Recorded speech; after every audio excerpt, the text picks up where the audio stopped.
어머님, 정신병원 한번 가보시는 게 어떨까요? 치매 검사라도 해보세요. 뭐라고? 지금 나보고 미쳤다는 거야?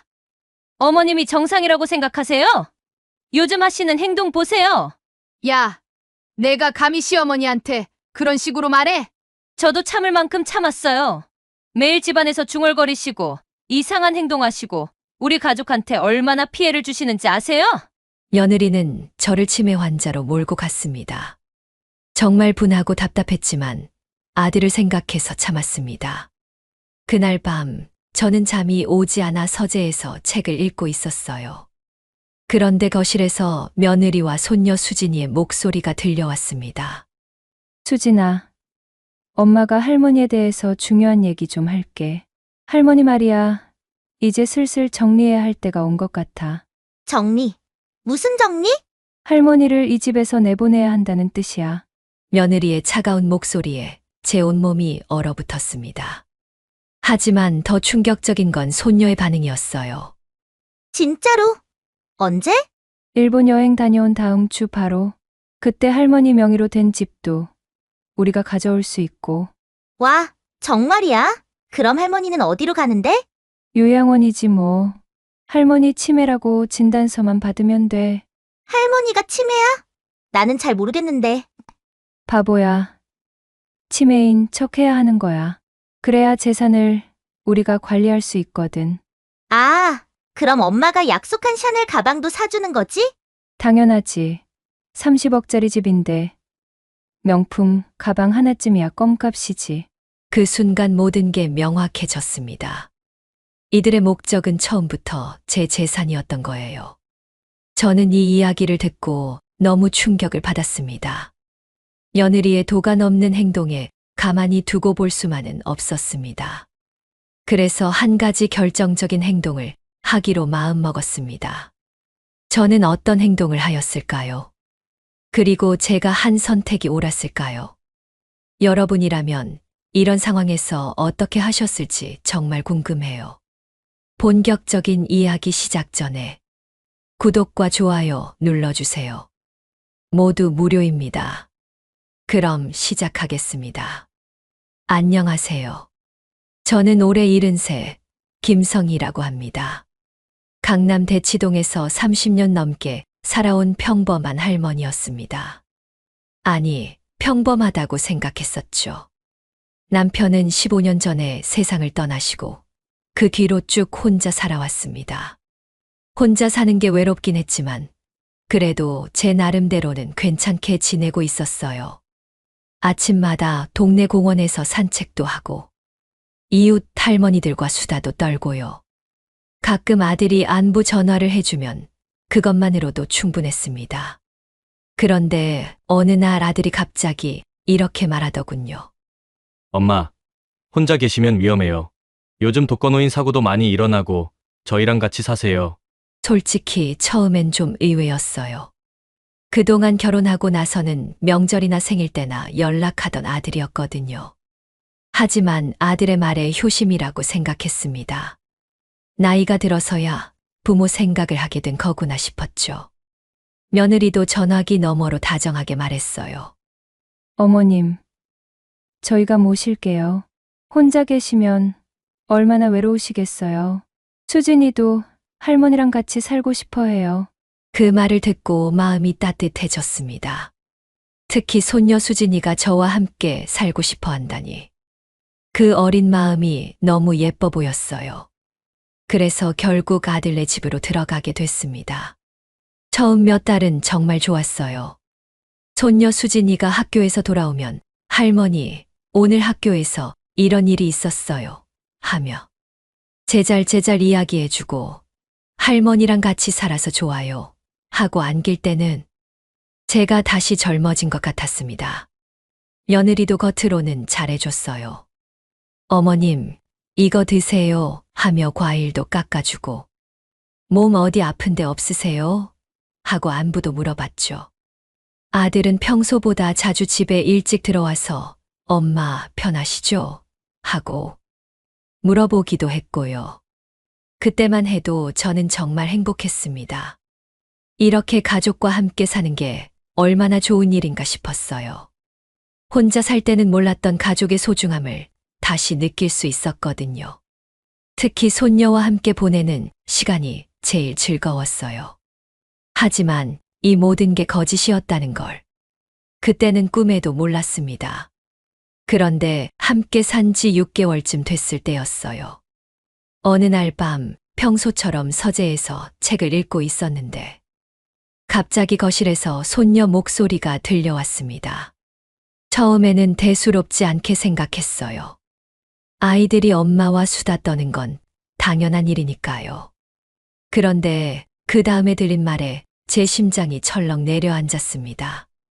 엄마, 할머니 언제 쫓아낼 거야? 잠깐 뭐라고 제가 잘못 들은 건가 싶어서 귀를 바짝 세웠어요. 혹시 TV 소리인가 싶어서 조용히 서재 문을 살짝 열었습니다. 그런데 이어진 며느리의 대답에 제 온몸이 얼어붙었어요. 일본 여행 다녀온 다음에 바로 처리해야지. 그때 집도 우리 거 되는 거고. 뭐라고요? 집이 자기들 거 된다고요? 제가 30년 넘게 살아온 이 집을, 남편과 함께 고생해서 마련한 이 집을 자기들 거라고 한다고요? 그런데 더 충격적인 건 손녀의 반응이었어요. 제가 그렇게 예뻐했던 수진이가 들뜬 목소리로 말하더군요. 아, 정말이야? 그럼 엄마가 약속한 명품 가방도 사주는 거지? 며느리가 웃으며 대답했어요. 그럼 당연하지. 30억짜리 집인데 명품 가방 하나쯤이야 아무것도 아니야.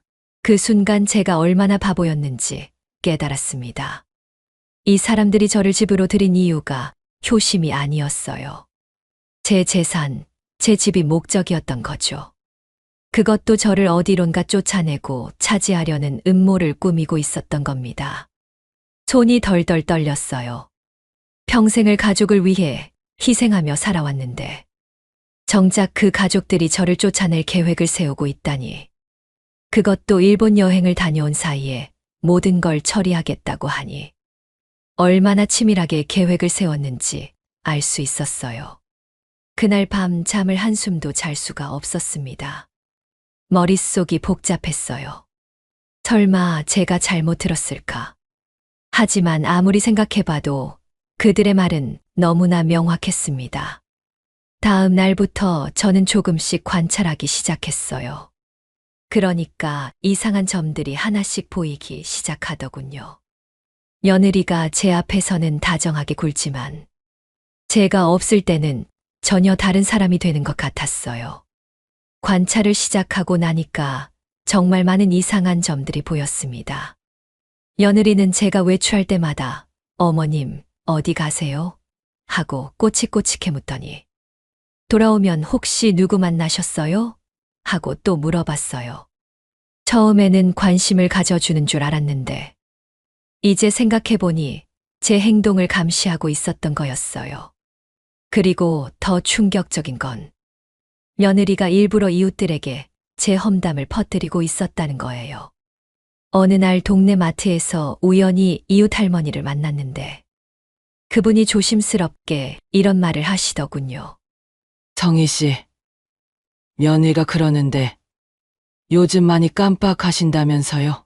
가스도 안 끄고 나가시고요. 깜빡한다고요? 가스를 안 끈다고요? 저는 평생 그런 실수를 해본 적이 없어요.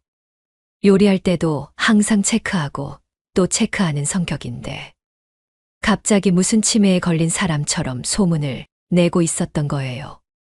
이웃 할머니는 계속해서 말씀하셨어요. 그래서 며느리가 걱정이 많더라고요. 혹시 요양원도 알아보고 있다면서요? 요양원이라고요? 그 순간 모든 퍼즐이 맞춰졌습니다. 이 사람들이 꾸민 계획이 뭔지 완전히 파악할 수 있었어요. 저를 치매 환자로 몰아서 요양원에 보내고 그 사이에 제 집을 자기들 명의로 만들겠다는 거였어요. 집에 돌아와서 곰곰 생각해 봤어요. 그러고 보니 최근에 아들이 엄마, 혹시 통장이나 도장 보관이 어려우시면 제가 맡아드릴까요? 라고 말했던 것도 기억났습니다. 그때는 정말 제 편의를 생각해서 하는 말인 줄 알았는데 이것도 다 계획의 일부였던 거죠. 며느리는 점점 대담해졌어요. 어머님, 요즘 건강이 어떠세요? 혹시 기억력이 좀 떨어지시는 것 같은데요? 하면서 제 앞에서 노골적으로 치매 의심을 표현했어요. 그럴 때마다 저는 나는 멀쩡하다고 말했지만 그들은 오히려 어르신들이 다 그렇게 말씀하시죠라며 제 말을 믿지 않는 척했어요. 정말 교묘했습니다. 만약 제가 그날 밤 그들의 대화를 엿듣지 못했다면 저도 정말로 제가 치매에 걸린 건 아닌가 의심했을지도 몰라요. 그 정도로 치밀하고 계획적이었거든요. 그날 밤 남편 영정 앞에 앉아서 한참을 울었습니다. 여보, 우리가 그렇게 예뻐했던 며느리가, 그렇게 사랑했던 손녀가 이럴 줄 몰랐어요. 나는 어떻게 해야 할까요? 남편 영정 앞에서 한참을 앉아 있다가 문득 생각이 들었어요. 남편이 살아계셨다면 뭐라고 하셨을까? 아마 이렇게 말씀하셨을 거예요. 정희야, 당하고만 있지 말고 똑똑하게 대응해야 해. 그렇습니다. 저도 그냥 당하고만 있을 수는 없었어요. 이들이 치밀하게 계획을 세웠다면 저도 그에 맞서서 계획을 세워야겠다고 생각했습니다. 다음 날부터 저는 조용히 준비를 시작했어요. 먼저 제가 그들의 대화를 들었다는 걸 절대 눈치채지 못하게 평소와 똑같이 행동했습니다. 아니, 오히려 더 순진하고 어수룩한 할머니처럼 굴었어요. 며느리가 어머님, 오늘 가스 끄셨나요? 하고 물어보면 그랬나? 가물가물하네 하며 일부러 기억이 안 나는 척했어요. 그러면 며느리는 속으로 쾌재를 부르며 어머님, 정말 조심하셔야 해요 라고 말했죠. 손녀 수진이도 저한테 할머니, 이것도 기억 안 나요? 하며 일부러 제가 치매인 것처럼 행동하라고 유도했어요. 그럴 때마다 제 마음은 찢어지는 것 같았지만 꾹 참고 연기를 했습니다. 그러면서 동시에 제 나름대로의 계획을 세웠어요. 가장 먼저 한 일은 은행에 가서 제 모든 예금을 새로운 계좌로 옮기는 것이었습니다. 아들이나 며느리가 알지 못하는 다른 은행에 새 계좌를 만들고 모든 돈을 옮겼어요. 그 다음에는 부동산 중개업소를 찾아갔습니다. 처음에는 정말 떨렸어요. 30년 넘게 살던 집을 팔아야 한다는 게 쉬운 일이 아니거든요. 하지만 더 이상 그들과 함께 살 수는 없다고 생각했어요. 부동산 중개인이 집을 보고 나서 말하더군요. 강남 대치동 아파트는 요즘 정말 인기가 좋아요. 내놓는 순간 바로 나갈 겁니다. 정말 그 말이 맞았어요. 집을 매물로 내놓은 지 이틀 만에 매수자가 나타났거든요. 그런데 여기서 문제가 하나 있었어요. 집을 팔려면 등본상 거주자들의 동의가 필요한데 아들네 가족이 다 함께 살고 있으니까 그들이 의심할 수도 있었거든요. 그래서 저는 꾀를 냈어요. 며느리에게 이렇게 말했습니다. 며느리야, 내가 일본 여행을 한번 가고 싶은데 어떨까? 젊을 때 못 가본 데가 많아서 말이야. 며느리는 속으로 좋아하면서 어머님, 좋은 생각이에요. 여행사 알아볼게요. 라고 했어요. 아마 제가 여행 간 사이에 모든 걸 처리하려고 했던 것 같아요. 며느리는 정말 적극적으로 제 일본 여행을 도와줬어요. 여행사도 알아봐주고 여행 경비도 제가 선물로 드릴게요 라며 자기가 내겠다고 했죠. 물론 그 돈도 결국은 제 집값에서 나올 거라고 생각했겠지만요. 그런데 더 가관인 건 며느리가 저도 수진이도 일본에 가본 적이 없어서 혹시 같이 가면 안 될까요? 라고 제안한 거였어요. 처음에는 가족 여행을 하자는 건가 싶었는데 곰곰 생각해보니 이것도 다 계산된 거더라고요. 제가 일본에서 실종되거나 사고를 당하면 그 자리에서 목격자 역할을 할 수 있고 동시에 한국에 있는 아들이 집 정리를 할 수 있는 시간을 벌 수 있거든요. 정말 무서운 생각이지만 그들의 치밀함을 보면 그럴 가능성도 있다고 생각했어요. 하지만 저도 가만히 당하고 있을 생각은 없었습니다. 며느리와 손녀가 같이 일본 여행을 떠나는 날. 저는 일부러 몸이 아프다며 여행을 못 가겠다고 했어요. 어머님, 괜찮으세요? 병원에 가보시는 게 어떨까요? 며느리가 걱정하는 척하면서도 속으로는 당황한 기색이 역력했어요. 계획이 틀어진 거니까요. 하지만 저는 괜찮다. 너희만 가서 재미있게 놀다 와라. 일본은 언제든 갈 수 있으니까. 라고 말했어요. 며느리는 망설이다가 그럼 저희만 다녀와도 될까요? 그럼 당연하지.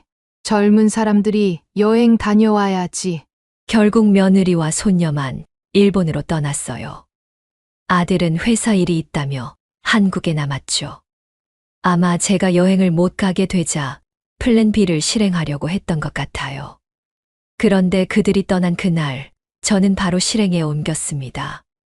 미리 연락해둔 이사 업체가 왔고 제 필요한 짐들만 싸서 경기도에 미리 계약해둔 작은 아파트로 이사했어요.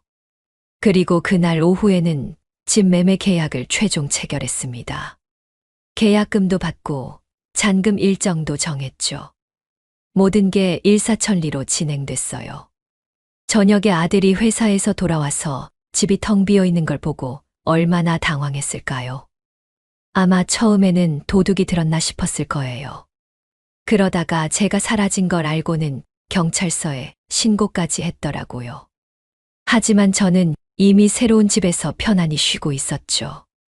30년 넘게 살던 집을 떠나는 게 쉬운 일은 아니었지만 그래도 마음이 홀가분했어요. 새 집에서 보낸 첫날 밤 정말 오랜만에 편안한 잠을 잘 수 있었어요. 그동안 얼마나 긴장하고 살았는지 그때 깨달았죠. 아들네 집에서는 항상 눈치를 보느라 마음 편할 날이 없었거든요. 다음 날 아침 예상대로 아들에게서 전화가 왔어요. 목소리가 완전히 다급해 있더라고요. 엄마! 엄마 어디 계세요? 집에 아무도 없고 짐도 다 없어졌어요. 저는 차분하게 대답했어요. 나는 새 집에서 잘 있다. 새 집이요? 무슨 소리세요? 그리고 우리 집은 왜 다른 사람이 살고 있어요? 그 집은 내가 팔았다. 내 집이니까 내 맘대로 한 거다. 그 순간 아들이 완전히 패닉 상태가 됐어요. 엄마! 정신 차리세요. 그게 무슨 소리예요? 집을 왜 팔아요? 저는 조용히 말했어요. 너희들이 나를 요양원에 보내려고 했다는 거 다 알고 있다. 잠시 침묵이 흘렀어요. 아들이 뭐라고 변명할지 궁금했죠. 엄마! 그게 아니에요. 오해예요. 오해? 저는 쓴웃음을 지었어요. 수진이가 할머니 언제 쫓아내냐고 물어보는 소리까지 들었는데 그게 오해냐? 그때 일본에 있던 며느리가 급하게 전화를 걸어왔어요. 아들이 상황을 설명했나 봐요. 어머님, 저희 갈 곳이 없어요. 제발 집 팔기 취소해 주세요. 울먹이는 목소리였지만 저는 전혀 동정심이 들지 않았어요. 너희가 나를 요양원에 보낼 때 내 갈 곳은 생각했느냐? 어머님, 정말 오해예요. 저희가 언제 그런 말을 했나요? 이 사람은 끝까지 모르쇠로 나가려고 하더군요. 오해가 아니다. 수진이 명품 가방 사달라는 소리까지 다 들었다. 30억짜리 집이면 가방 하나쯤 아무것도 아니라고 했지? 그제야 며느리가 말문이 막혔어요. 자기들의 대화가 다 들켰다는 걸 깨달았겠죠. 결국 며느리는 일본 여행을 중단하고 급하게 한국으로 돌아왔어요. 그리고 제 새 집으로 찾아와서 무릎까지 꿇더군요. 하지만 저는 단호했습니다. 이미 엎질러진 물이었거든요. 며느리가 제 새 집 앞에서 무릎을 꿇고 빌더라고요. 어머님, 제가 잘못했어요. 다시는 그런 생각 안 할게요. 제발 집 팔기 취소해 주세요. 하지만 계약서에 이미 도장을 찍었는데 어떻게 취소를 해요? 그리고 설사 취소할 수 있다고 해도 저는 그럴 생각이 전혀 없었어요. 아들도 함께 와서 엄마, 저희가 정말 잘못 생각했어요. 다시 생각해 주세요. 라고 빌었지만 저는 냉정하게 말했어요. 너희들이 계획한 게 뭔지 다 알고 있다. 나를 치매 환자로 몰아서 요양원에 보내고 집은 너희 명의로 만들려고 했지. 그러자 며느리가 발악하듯 소리쳤어요. 그런 게 아니에요. 저희는 정말로 어머님을 모시려고 했어요. 모시려고? 저는 비웃었어요. 이웃들한테 내가 가스도 안 끄고 깜빡깜빡한다고 소문낸 게 모시려고 했던 거냐? 며느리 얼굴이 새파랗게 질렸어요. 자기가 한 짓이 다 들켰으니까요. 손녀 수진이도 엄마 뒤에서 울고 있었어요. 그래도 그 아이는 어리니까 어른들이 시키는 대로 한 거겠지만 그 나이에도 할머니를 속이는 걸 당연하게 여겼다는 게 참 안타까웠어요. 할머니, 미안해요. 저 정말 몰랐어요. 수진이가 울면서 말했지만 저는 쉽게 용서할 수 없었어요. 너도 할머니 쫓아내고 명품 가방 사달라고 했잖니? 그 말에 수진이는 더 심하게 울었어요. 하지만 이미 상처받은 제 마음은 쉽게 치유되지 않았어요. 결국 그들은 아무 성과 없이 돌아갔어요. 집은 이미 팔렸고 저는 새 집에서 새로운 삶을 시작할 준비를 하고 있었거든요. 다음 날부터 동네에서 소문이 나기 시작했어요. 김씨네 할머니가 집 팔고 나갔다더라. 며느리가 할머니를 요양원에 보내려고 했다더라. 이런 식으로요. 이웃들도 이제야 진실을 알게 됐어요. 그동안 며느리가 제가 치매라고 거짓말을 퍼뜨렸다는 것도, 실제로는 제가 멀쩡한데 요양원에 보내려고 음모를 꾸몄다는 것도 말이에요. 동네 할머니들이 저에게 전화를 걸어왔어요. 성희야, 정말 잘했다. 그런 며느리한테 당하고만 있을 수는 없지. 우리도 며느리 말만 믿고 있었는데 정말 미안하다. 사실 이웃들의 반응이 가장 걱정됐었어요. 혹시 제가 너무 매정한 할머니라고 생각하지 않을까 해서요. 하지만 다행히 대부분의 이웃들이 제 편을 들어줬어요. 며느리는 그 후로 동네에서 완전히 망신을 당했어요. 마트에 가면 사람들이 수군거리고 아파트 엘리베이터에서 만나면 다들 피하더라고요. 아들도 마찬가지였어요. 회사에서도 소문이 났나 봐요. 어머니 집을 빼앗으려다가 역공을 당한 사람이라고. 가장 안타까운 건 손녀 수진이었어요. 학교에서 친구들이 너네 할머니 집 뺏으려고 했다며 라고 놀렸다고 하더라고요. 아이에게는 죄가 없는데 말이에요.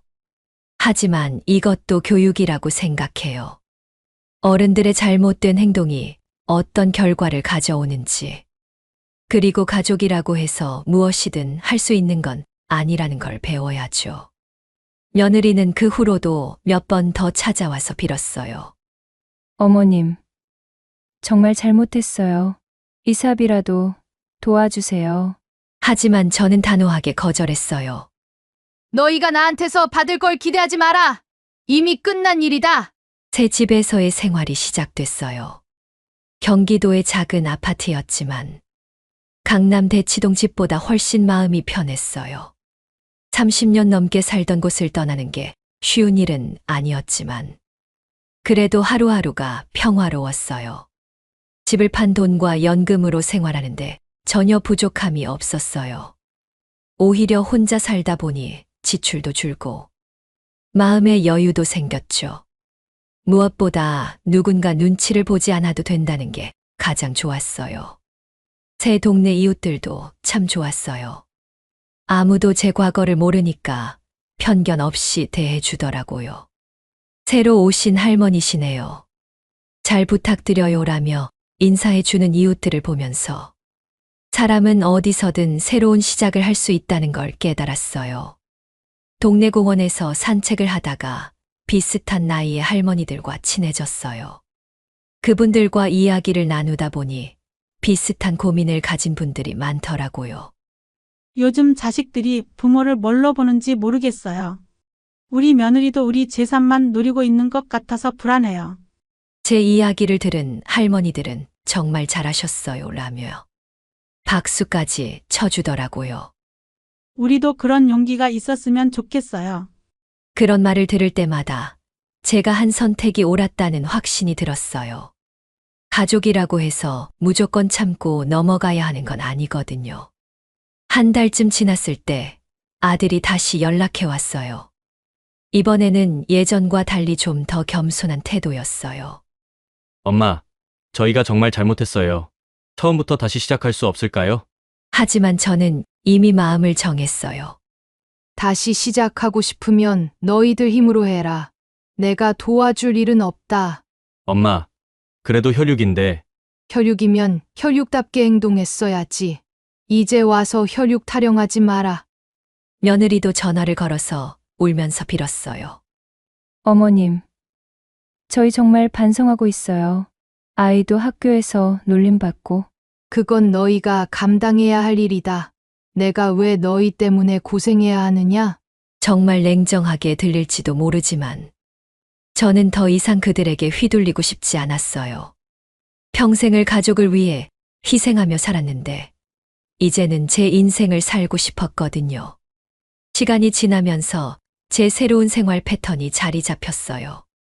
아침에 일어나서 간단한 체조를 하고 공원에서 산책을 한 다음 동네 할머니들과 수다를 떨어요. 오후에는 도서관에서 책을 읽거나 문화센터 프로그램에 참여하기도 해요. 정말 오랜만에 제가 하고 싶은 일들을 하면서 살고 있어요. 아들네 집에 있을 때는 항상 눈치를 봐야 했거든요. 너무 늦게 자면 전기료가 아깝다고 할까봐, 너무 일찍 일어나면 시끄럽다고 할까봐 이런저런 걱정이 많았어요. 하지만 지금은 제가 주인이에요. 밤늦게 TV를 봐도, 새벽에 일어나 요리를 해도 아무도 뭐라고 하지 않아요. 이런 자유가 이렇게 소중한 줄 몰랐어요. 가끔 손녀 수진이가 그리울 때도 있어요. 그래도 어린 시절부터 함께 시간을 보낸 소중한 손녀였거든요. 하지만 그 아이도 이제는 제가 어떤 사람인지 알았을 거예요. 만만하게 볼 할머니가 아니라는 걸 말이에요. 어느 날은 마트에서 우연히 예전 동네 이웃을 만났어요. 그분이 말하더라고요. 정희 씨 아들네가 결국 전세로 이사 갔더라고요. 대출도 많이 받아서 힘들다던데. 솔직히 안타깝긴 했어요. 하지만 그것도 자업자득이라고 생각해요. 처음부터 정직하게 살았으면 이런 일이 없었을 텐데. 욕심을 부리다가 이런 결과를 낳은 거죠. 며느리가 파트타임으로 일하러 다닌다더라고요. 처음엔 어떻게 살아야 할지 몰라서 많이 헤맸다던데요. 그래도 그들이 이제라도 자신의 힘으로 살아가려고 노력한다면 그것만으로도 다행이라고 생각해요. 늦었지만 교훈을 얻었겠죠. 손녀 수진이는 다른 학교로 전학을 갔다고 하더라고요. 아마 동네에서 받는 시선이 부담스러웠나 봐요. 그 아이에게는 미안한 마음이 들지만 이것도 인생 공부라고 생각해요. 제가 이렇게 단호하게 행동한 것도 수진이를 위한 마음도 있었어요. 그 아이가 자라서 어른이 됐을 때 가족을 속이고 이용하는 게 얼마나 잘못된 일인지 깨달았으면 좋겠거든요. 이제 새 집에서 산 지 6개월이 됐어요. 처음에는 30년 넘게 살던 집을 떠나는 게 막막하기도 했지만 지금은 정말 잘한 선택이었다고 확신해요. 무엇보다 마음이 편해요. 매일 밤 잠들 때마다 내일은 또 어떤 모략을 꾸밀까 하는 걱정을 하지 않아도 되거든요. 아침에 일어날 때도 오늘은 또 어떤 눈치를 봐야 할까 하는 스트레스가 없어요. 가끔 옛날 생각이 날 때가 있어요. 특히 명절 때는 더 그래요. 예전 같았으면 아들네 가족과 함께 명절을 보냈을 텐데 이제는 혼자 보내야 하니까 조금 쓸쓸하긴 해요. 하지만 그런 감정도 금세 사라져요. 진짜 가족이었다면 애초에 이런 일이 일어나지 않았을 테니까요. 겉으로만 가족이고 속으로는 제 재산만 노리는 사람들과 억지로 명절을 보내는 것보다 혼자서라도 편안하게 보내는 게 훨씬 낫다고 생각해요. 새 동네 할머니들과도 더 친해졌어요. 명절 때는 가족이 없는 할머니들끼리 모였어. 함께 음식도 해먹고 이야기도 나눠요. 혈연으로 맺어진 가족보다 마음으로 맺어진 이웃이 더 따뜻할 때가 있다는 걸 깨달았어요. 지난주에는 아들이 또 한 번 연락해 왔어요. 엄마, 수진이가 할머니 보고 싶다고 해요. 하지만 저는 단호하게 거절했어요. 그 아이도 할머니를 이용하려고 했었잖니. 이제 와서 보고 싶다고 하면 뭐하냐. 엄마, 그래도 혈육인데 또 혈육 타령이더라고요. 혈육이면 혈육답게 했어야지. 이제 와서 혈육 말하지 마라. 정말 냉정하게 들릴 수도 있지만 저는 더 이상 그들의 감정적 호소에 넘어가지 않기로 했어요. 한 번 배신당한 신뢰는 쉽게 회복되지 않거든요. 늦게나마 깨달은 인생의 교훈이 있어요. 가족이라고 해서 무조건 좋은 건 아니라는 것. 그리고 나를 배신하는 사람이라면 가족이라도 과감하게 정리해야 한다는 것이에요. 물론 모든 가족이 제 아들네처럼 하는 건 아니겠죠. 진짜 효심으로 부모를 모시는 자식들도 많을 거예요. 하지만 만약 여러분도 저와 비슷한 상황에 처하신다면 절대 참고만 있지 마세요. 제 인생은 이제 제가 선택해서 살아가고 있어요. 70대에 새로운 시작을 한다는 게 쉬운 일은 아니지만 그래도 속 편하게 살 수 있어서 행복해요. 여러분도 기억하세요. 나이가 들었다고 해서 당하고만 살 필요는 없다는 것을. 그리고 진짜 가족이라면 서로를 속이고 이용하려 하지 않는다는 것을 말이에요. 오늘 제 이야기가 여러분에게 조금이라도 도움이 됐으면 좋겠습니다. 지금까지 저의 이야기를 들어주셔서 감사합니다. 구독과 좋아요도 잊지 마세요. 그리고 댓글로 여러분의 생각도 나눠주세요. 여러분의 앞날에 항상 행복과 건강이 함께하길 바랍니다.